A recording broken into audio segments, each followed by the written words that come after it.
God? Jonah did. God said to Jonah, "Go to Nineveh." And Jonah said, "I don't want to." Well, he didn't exactly say that to God, but that's what he was thinking. Back in Jonah's day, this was a long time ago, about 800 years before Jesus was born. The greatest city in the world was Nineveh. Everyone had heard of Nineveh, and everyone knew it was an evil place. So God had a job for Jonah. "Jonah," called God, "get up, go to Nineveh. Tell the people there that I know all the terrible things they are doing. They think no one can see the evil things that they do, but I see." But Nineveh was a big, scary place, and Jonah didn't want to go. Besides, the Assyrians lived in Nineveh, and the Assyrians were big bullies. They were always beating up on everybody, especially Jonah's people. They deserved to get in trouble with God. If Jonah warned the people of Nineveh, they might change their evil ways, and then God might forgive them. God is always forgiving people. And then they might get away with all the terrible things they have done. That wouldn't be fair. So, do you know what Jonah did? He ran away. Jonah went down to Joppa and jumped on a ship that was sailing for Tarshish. Tarshish was a city in Spain, or maybe it was what we call the whole country of Spain now. I'm not entirely sure. But whatever, it was about as far away as a person could go. Jonah thought, God will never find me there.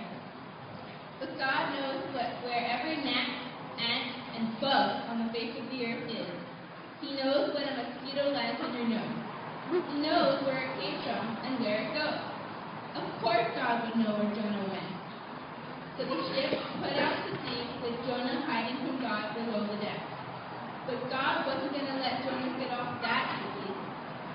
Just as the last bit of land disappeared from view, God sent a terrible storm. Sometimes God has to send storms of one kind or another to bring us back to Him. But no matter how terrible the trouble, God's power is always greater.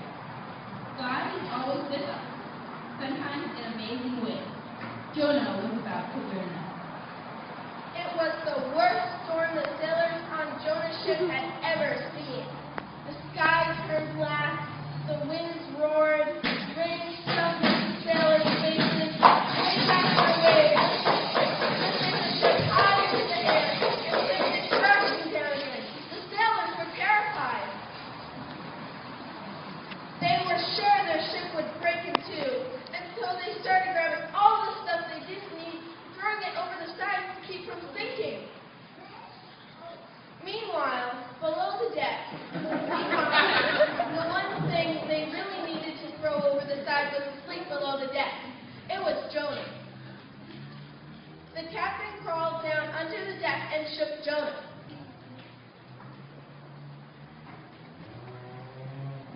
Wake up, man, wake up, we're all going to drown. Pray for God to save us.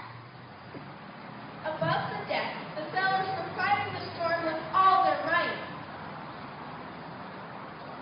They were smart enough to know that there was a God who made the earth and the sea and everything in it, but in their time of trouble, they didn't know who He was. A lot of people are like that. Maybe the God who shuts you causing all the trouble.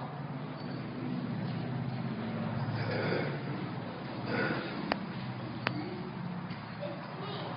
It's all my fault, and I did not listen to my God.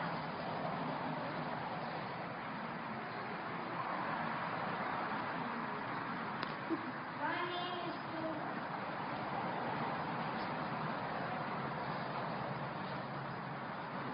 Jonah knew it was the only thing they could do. He would have to take his punishment. One person would have to die so that the other could live. Many, many years later, Jesus was going to do the very same thing. Only He took our punishment. He died for us so that we could live with Him forever. But the sailors weren't willing to throw Jonah into the turbulent sea. They thought that if they tried real hard, they could save themselves without God's help. And so they rowed with all their might to try to get the ship back to dry land. But it was no good. The wind just blew all the harder. The the rain stung their faces all the more. Finally, they cried out.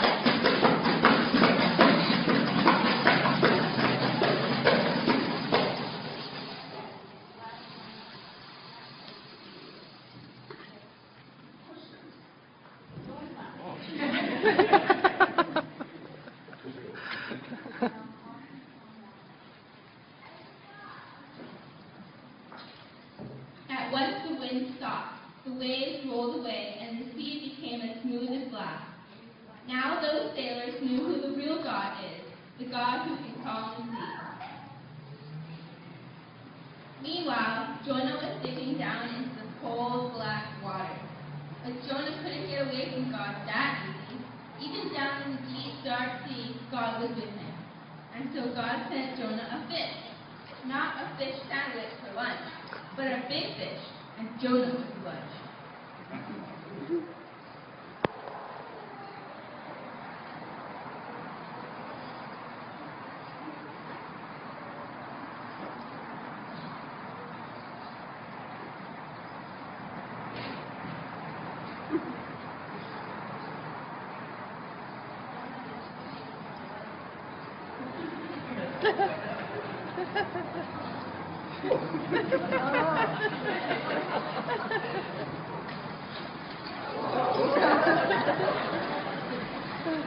Instead of Jonah catching the fish caught Jonah.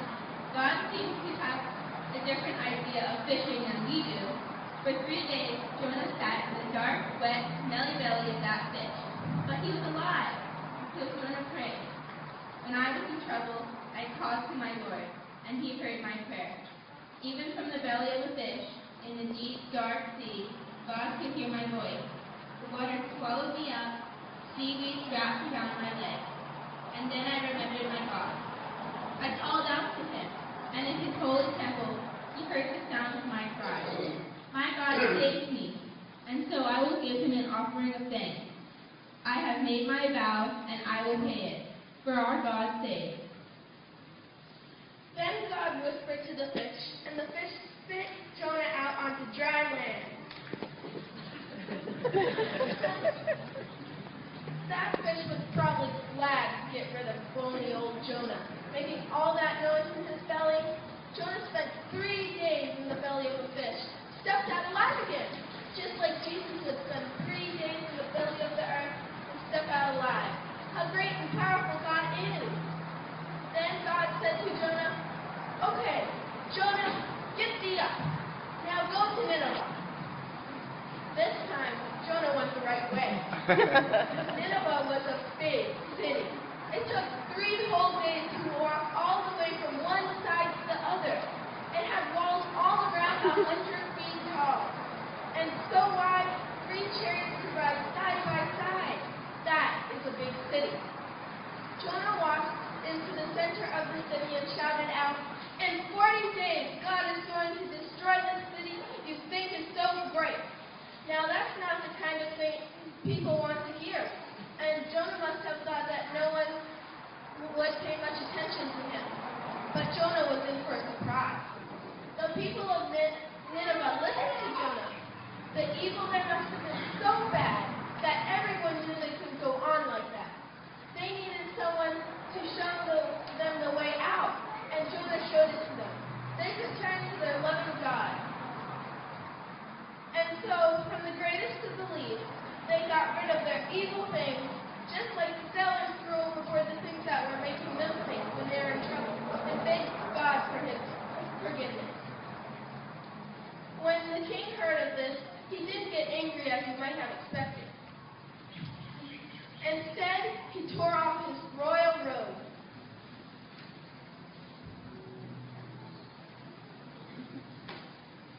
And put on an old robe made out of the cheap, scratchy stuff that are made sack saddles. He took off the robe of a king and put on the robe of a beggar to show he understood that God is the real king, and compared to God, he was nothing but a poor beggar. And then the king made a decree that there would be a fast. No one was to eat or drink, not even